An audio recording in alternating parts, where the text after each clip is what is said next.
Hey guys, I'm back, episode 7. Thank you for watching. This next one is going to be intense, just like the other 6 episodes have been, just so you know. Let me go into it. So, I was visiting my grandma in Detroit, Michigan, and we received a call from Blondie, which was really weird because my stepmom Blondie would never call my grandma's house. I mean, it's my mom's mom, so she never really contacted ever unless it was an emergency. So I knew something happened. My first thought that ran through my head was, okay, something happened to my dad. This is gonna be horrible. What's going on? So she asked to talk to me, and she says, Matthew, our house burnt down. And I was like, what the heck? Okay. Then I immediately thought, okay, is dad okay? Did my dad get out? And she said, your dad is okay. Don't worry. I'll talk to you more about it when you get home in the next day or two. So, I was very, very worried about like what happened to our house, what happened to my dad, is he okay? What was going on? It did not make sense to me at all. So I flew back the next day or so back to Fresno, California, and immediately, of course, I asked my dad. I'm like, "Hey, Dad, what happened?" He was definitely down about it, and he just said, at around six in the morning, I began to smell smoke. I was sleeping in my office room, and after I smelled smoke, I immediately ran out of the house and called 911 as soon as I could. And then 20 minutes later, they were at our house trying to put the fire out. But by that time, our house was pretty much destroyed. Then we got to our house, and I walked inside, and it looked awful. The walls were totally black. There was debris all over the floor. Everything was broken. Everything was black all over, ash everywhere. It was really, really gross. And worst of all, it smelled horrible. I don't know if you guys have ever walked into a house after a fire, but it smells awful. It's horrible. So I walked to my room, and my room was destroyed. Basically, everything was black, and of course, the things that were important to me as a 19-year-old boy, my baseball cards that I collected for years were ruined. My clothes that I had in there were black. It smelled really bad. My trophies that I got when I was younger were melted. And worst of all, the pictures that I had of my mom and of me growing up as a kid were ruined. So then, of course, I still wondered, like, how did the house catch on fire? And my dad didn't know either. So, but the authorities said that it was arson, which means basically that someone burnt the house down. Someone was trying to catch our house on fire. And we had no idea who it would be because it didn't make sense to us. My dad was just really confused, and I was confused. It didn't make sense at all. There were after about a week or two of searching around, the authorities said there were no suspects. They didn't find anybody.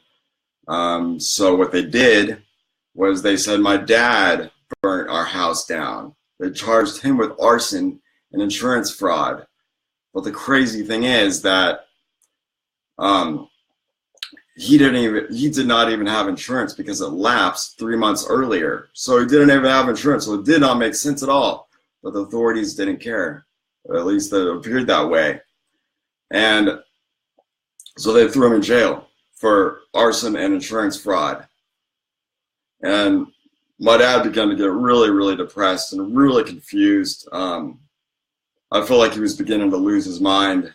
Like this was the downfall of my dad. His post-traumatic stress disorder was really beginning to kick in after all this trauma that he's experienced the past years.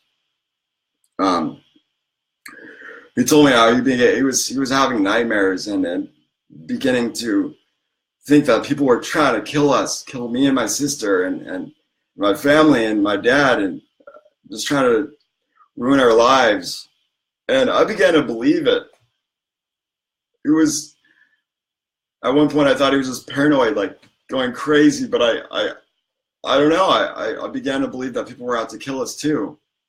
I didn't know. I couldn't think of anybody who would ever want to do that, but we were scared. So what happened was he was in jail, and Blondie used a lot of our money, and just basically bail him out of jail so he could get the hell out of there. And that was basically the last time I ever saw Blondie. She pretty much took off after that and disappeared. Never heard from her again. Never saw her again. So then, basically, we wanted to repair the house as soon as possible to just to make it livable again, so my dad could live in there. As for me, I was outside living in the shed, like I mentioned in the episode before, because of the emotional trauma that I experienced in the house, and all the negative energy I was feeling whenever I'd be inside the house. So I lived in the shed. Inside the shed, fortunately, I had some clothes. I had my TV and a few other important things, like my bike. But then a week later, I was fortunately planning to move into the dorms in college. So I was okay. But I felt really bad for my dad. I was just like, he was stuck in this place, and his house burnt down, and it's so traumatic. So basically what happened was he hired a few people for a pretty good cost to help rebuild the house. And of course I was in there helping the best that I could, and I had some friends of mine, and they're rebuilding the house as well. We weren't professional at all. We did our best, but we had no experience, so we just did whatever my dad wanted us to do, and we did it to our best of our abilities. But of course we were a lot slower than professionals would be, but we didn't, we basically did it for free. So by that time, my dad's reputation was ruined, because all over the news, they were saying that he burnt his house down for insurance money. So basically he's getting charged for insurance fraud, and this continued. This lasted for a while, and they didn't drop the charges. They kept saying that he burned his house down, and by this point, his reputation was ruined as going from a millionaire attorney who was highly successful at one point, to a man who basically has very little business, if any at all, because his reputation was so bad at this point because of what the media portrayed him as. So my dad, we were in there helping my dad out the best we could. I was going to college too, so I was really, really busy studying. And my dad began to look really bad. He was losing weight. He was, he looked like he barely slept at all. He would always have these big bags under his eyes, and he was definitely depressed, it looked like. He needed some help. His mental health was definitely plummeting. I was very sad for that. And basically, so what he did, he wanted to live with friends, but most of his friends at the time were scared, because he was considered an arsonist who was trying to burn his house down for insurance fraud, which was actually false, of course, as stated before. So he pretty much lost all his friends. So of course he stayed in our burnt down house, our house that was basically, we were repairing it, but he was living inside there. There was no running water, no electricity, and it was tough. So basically after 2 years, my dad spent pretty much all of his savings, which was about $100,000, to repair a home so it could be livable again. And basically what happened was at one point he was unable to pay his mortgage anymore because he'd used all his money up. So the house foreclosed and basically was sold on the courthouse steps, and he lost it all, and he had to move out of there. And at this point, it was depressing because my dad had nowhere to go. He didn't want to live with me in the dorms, and so he was basically homeless. Thanks for watching.